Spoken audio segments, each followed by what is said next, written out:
girls and or 4 girls and 1 boy. Yeah. Yeah. Okay. What is your name? My name is George Tibbs. Your age? At 90. Okay. What war and branch of service did you serve in? World War II in the U.S. Army Air Force. Were you drafted or did you enlist? Pardon? Were you drafted or did you enlist? No, I volunteered. Volunteered. Why did you pick that service? Because my brother had been killed in the Navy, and my folks actually would prefer. And I had one other brother in the Navy also, so my folks preferred that, some other branch. It didn't matter to me. Oh, okay. Do you recall your first days in service? Oh, yes. Can you tell me a little bit about it? Well, I don't know exactly what you want. We were inducted at Fort Leavenworth, Kansas, which is an old federal prison that had been converted into Army use. And there we took a number of tests, really. It was just a screening thing. I also examine you as far as health-wise, and also you take GCT, it was called, which was a general test. Mm-hmm. And then you were shipped out to some other place. And at that time, the Army, the Air Force was a part of the Army. It was just the Army Air Corps. But then they later changed it to the Air Force with a separate branch. And from there we went to basic training in Florida. And after basic training, we took a number of more tests, besides a lot of physical training. And from there we went to, I was accepted for it was Army Specialized Training Program, ASTP they called it. And there you could qualify for different, like for medical school or for engineering, mainly those 2 things. And but in the meantime, I had been accepted into the Army Air Cadet Training Program. So I went up there anyway, but just waiting for the other orders, and was only interested in the medical training, and that had been closed down. They had too many applications for that.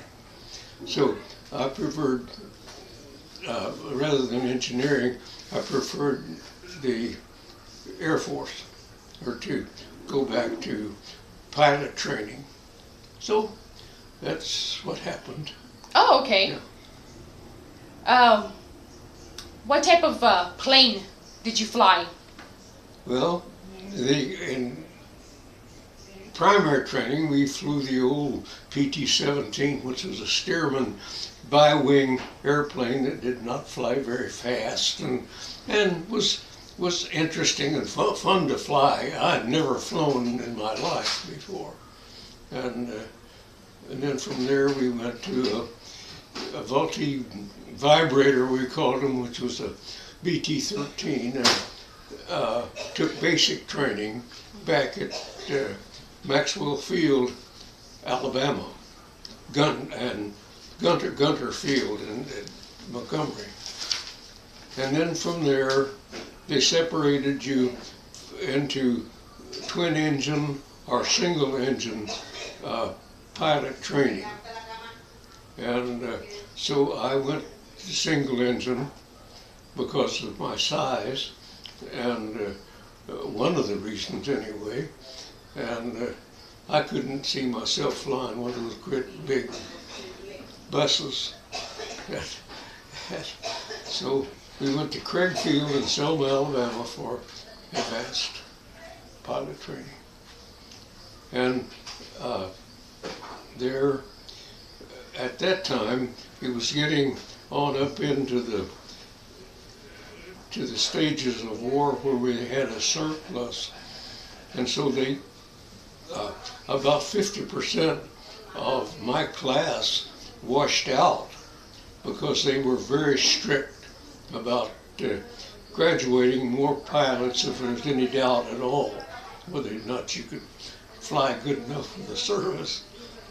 So anyway, graduated from there, got married, took aerial and ground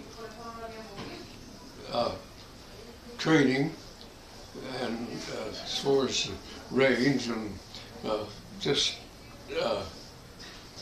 that was, and then from then on they shipped us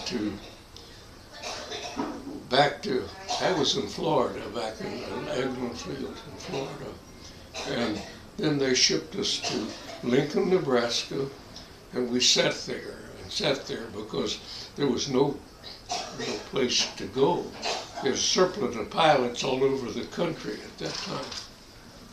So from there we stayed, and then I ended up at Perrin Field in Sherman, Texas. Actually, my job was in part in training French cadets, which was not a very good job. But anyway, at that time it was, the war then ended. And so then I separated from service back at Scott Field in Illinois, near St. Louis. And that ended my big career in the Air Force anyway. Oh, wow. Where are you from? I'm from the Ozarks in the southern part of Missouri. And how did you end up here? So far away. Well, after service, I never lived in Missouri again. My wife and I, because of a big family and so forth, decided to go somewhere else. And so I had a sister living in Denver, so we went to Denver. We had $200 that I got separated from service, $200. So we took the train to Denver, and then I decided to go back to school. So I went to the University of Colorado, and we spent 3 years in Boulder, Colorado, graduated in pharmacy, worked in Nebraska for a while because working for wages in Colorado was terrible. The best job I could get in Colorado when I graduated in school in 1948 paid $175 a month. Wow. That was the best job for a pharmacy. And Nebraska was a little bit better, so I took the state boards in Colorado and in Nebraska both. And so worked in Nebraska a couple of years, and then got an opportunity to start my own store. So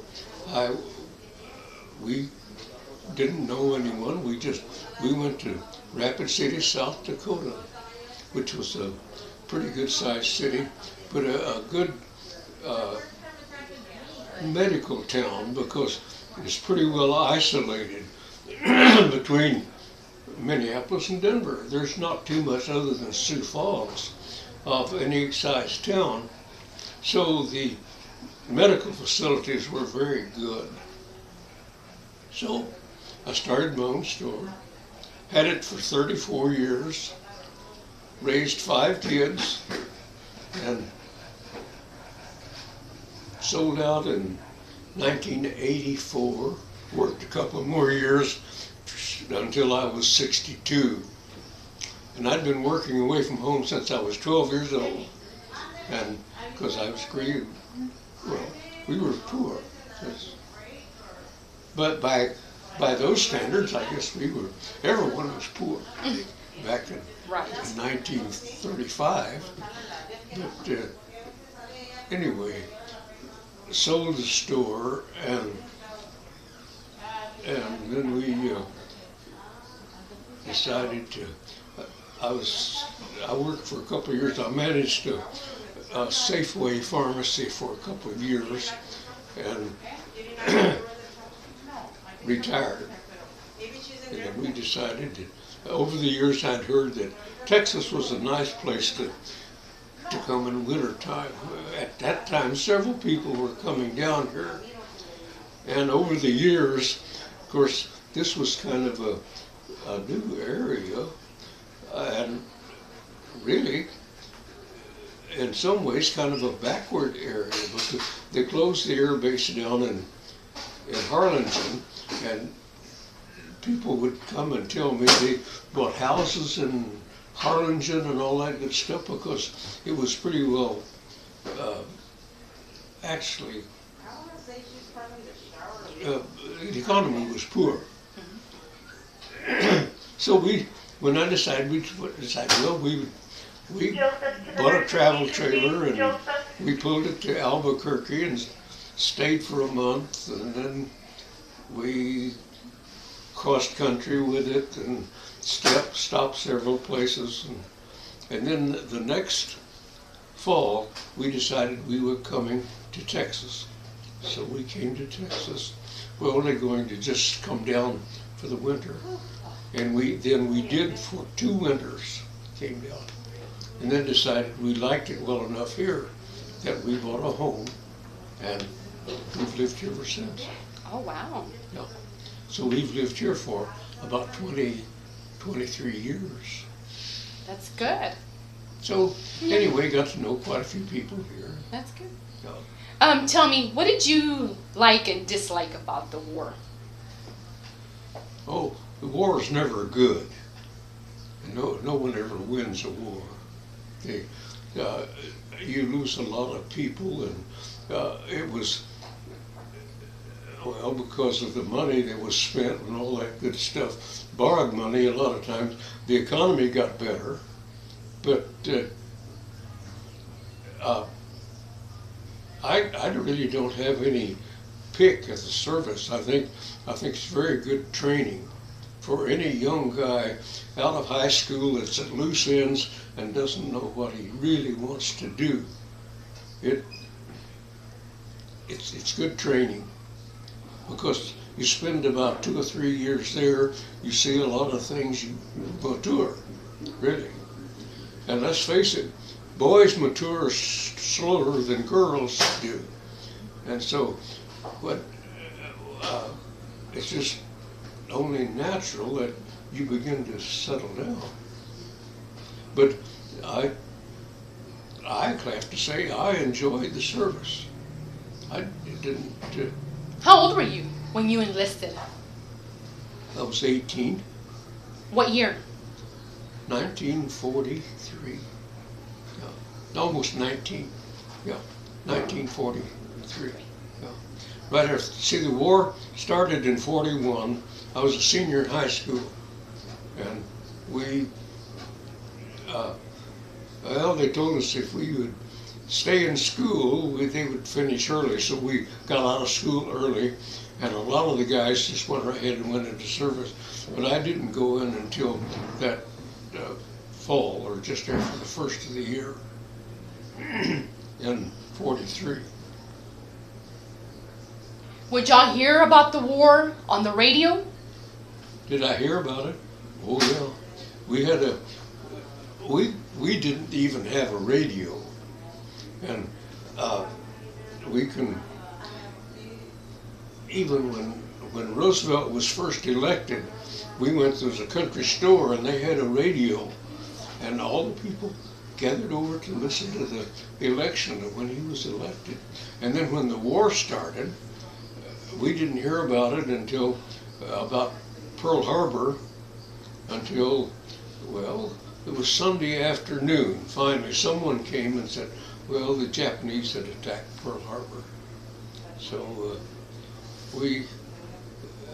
from then on, everything began to change. But the economy as far as farm people really did not get much better for several years. But, if there's anything that advances from a war or gains from a war is medical treatment. There was more opportunity to treat people with different ailments and so forth. And gosh sakes, these surgeons who came back and doctors who came back and corpsmen even had much more experience than any of their predecessors had as far as treating wounds and operating on people and that type of thing.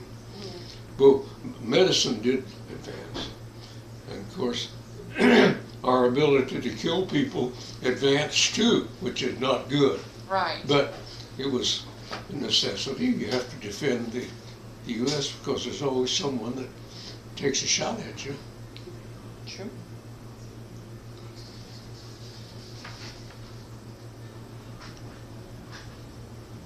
How did you feel when the war ended? Pardon? How did you feel when the war ended? Oh, I was glad it was over. Very. But really kind of apprehensive because you didn't know what you were going to do. There were so many pilots, I didn't feel like that I would continue flying, not particularly commercially, but we did get commercial license when we were in service, so we could fly instrument and so forth, and were qualified to fly commercial airplanes. But there were so many people, and pilots were a dime a dozen. So I decided to get into something else. How many different types of planes were there when you were taking How flight many school? types of planes? Yes, sir. Oh.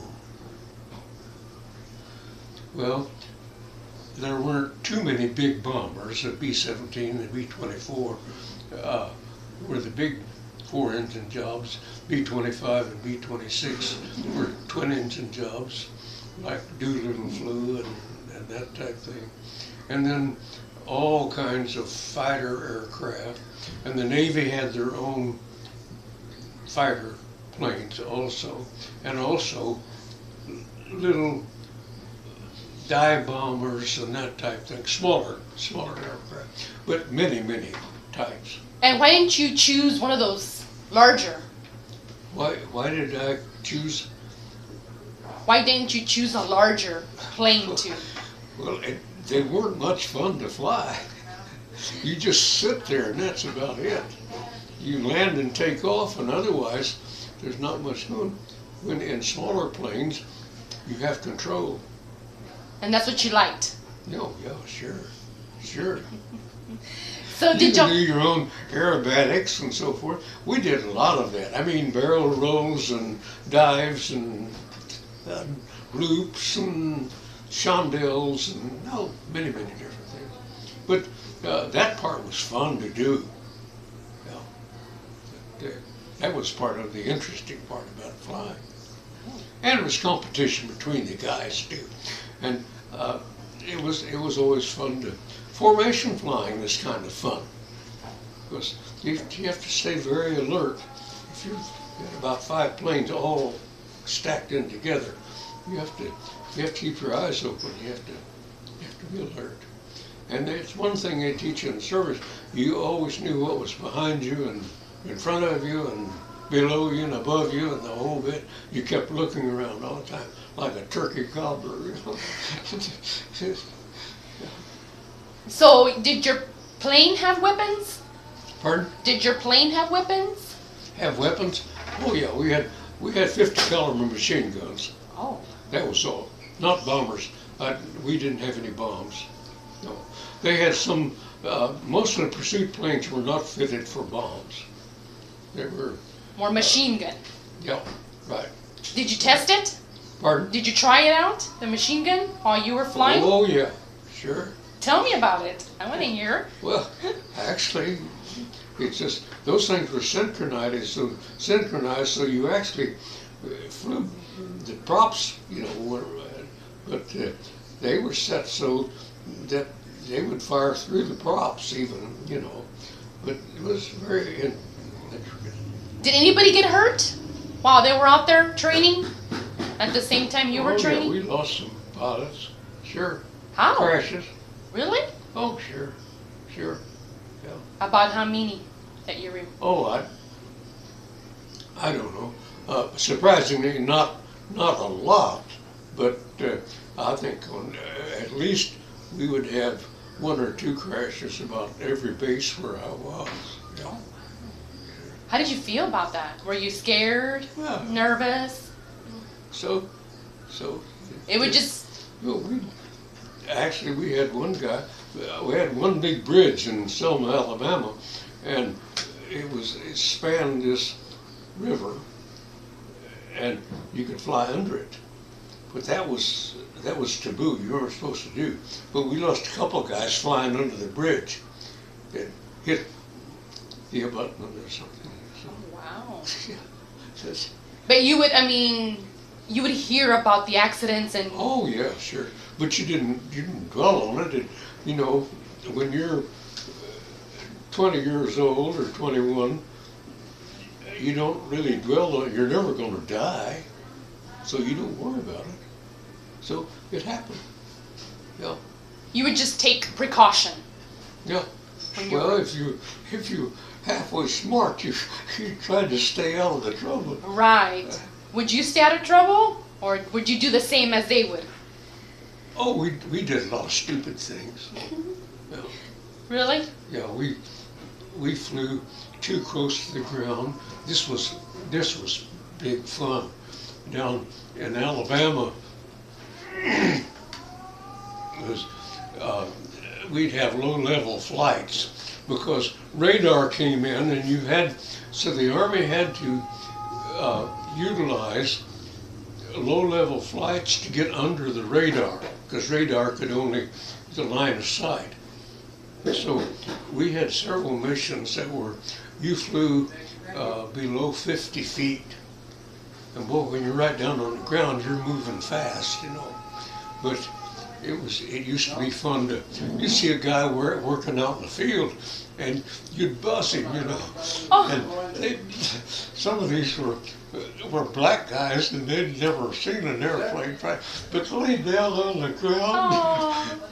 We think it was funny. Of course. But guys would come back with corn stalks and their wings and so forth. They were that close to the ground. Wow. Would they get in trouble? No. No.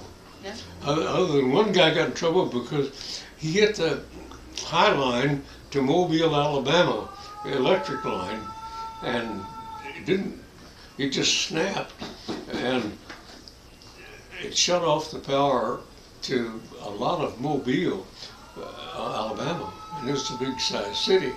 And so that went back to the commanding officer, and then we heard about that. And also one guy buzzed a boat on the lake. We have several lakes, and the prop wash from the plane capsized the boat, and a couple people were killed. And so that made news, and also made for a lot of things that we weren't supposed to do. And what would they make y'all do? Like if the commander found out that y'all had made a mistake like that, how would they go about it? You probably just got reprimanded. You probably got grounded and taken off of flight status, which means we got $150 a month if we flew, and but if you flew, you got $75 more if you were on flight status. So they would cut off that extra $75, and that at that time that was quite a little money. So that was one of the things that we did. And we had guys who actually got in the brig. I mean, they got in trouble. Like all places, you've got guys that lie and steal and get in trouble. Very true. Right. How was boot camp? How was boot camp? Oh, well, actually, I'm sure that the guys would think it's awful tough now. I was raised on a farm and was in really pretty good shape. I was used to working hard. Because as I say, I started working away from home when I was 12 years old. And so to me, the obstacle course and stuff, it was fun. No fun to do, but we had an awful lot of guys particularly guys out of the east, say out of big cities like New York and all that stuff, that thought they were ultra smart because, you know, they'd seen everything, but they really would fall down when it came to this type thing because they'd never had any experience. And the Army really were kind of partial to farm boys who had actually grown up and have done a lot of different things. I mean, you'd been around machinery a lot, you'd fixed fence, you'd herded cattle, you'd done all this type of thing. And so you were more asked to do something, and you were more apt to be promoted if you did. So. Well, that's good. Yeah, but that's about the story. Well, very good story. It's nothing very exciting, but it was an experience. Yeah, sure. I've had a good life. Really. Glad to hear. Good school, good parents, good. At that time I thought they were very strict, but it's pretty. You look back and think, well, maybe you did things that weren't strict enough, you know. But yeah. That's good. I guess, but for the grace of God, all of us could get in trouble now and then, you know. That's very true. It's easy to do. Very true.